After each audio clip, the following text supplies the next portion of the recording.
Hi everyone, we've got a lovely question here about phloem tissue. What happens in phloem tissue? So if this is something you need to revise, watch this video.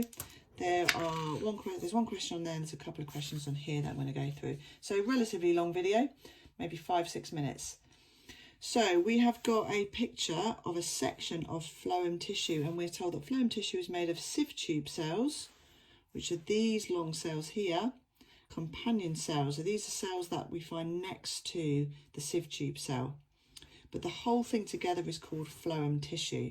We have to explain one way that the sieve cells are specialized for their function, so we need to say what the specialization is and why it exists, what it does. So first of all, we've got these little pores in the end plates of the sieve tube cell. So that is to allow those dissolved sugars.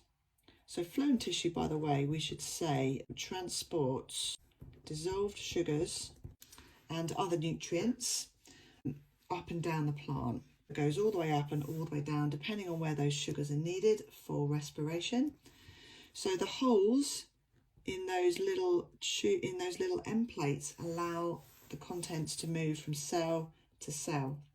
So that's one adaptation. We could also say that there are no nuclei or no organelles left in this cell.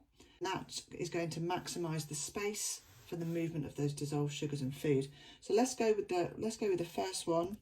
So there are pores in the end walls. That's the first mark, and then we need to give the reason so that dissolved sugars can move from cell to cell.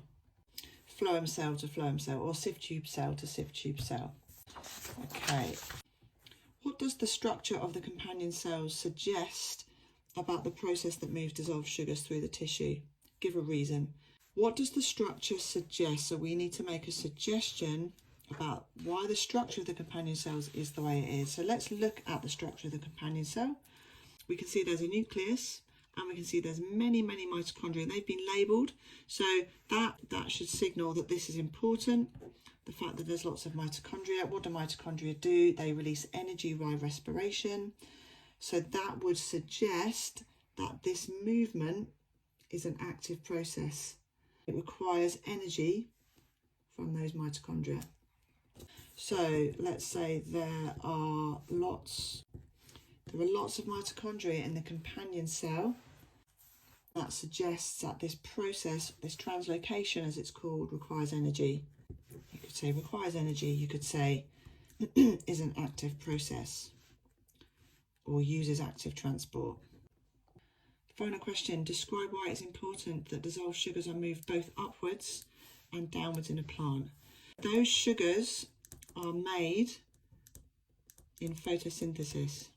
Photosynthesis happens in leaves, where the chlorophyll is. It happens in other places, but mainly in the leaves. Leaves tend to be near the top or the sides of the plant, but those sugars are going to need to move down the plant as well.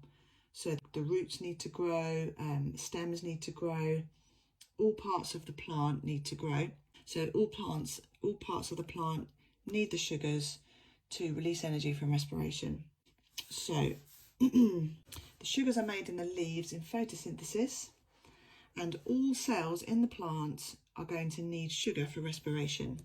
They need the sugar to release energy, to grow, for the cells to divide, mitosis, etc. So we need to make sure that that sugar can be transported to all parts of the plant. And that's the final part of the question. Why are they moved both upwards and downwards?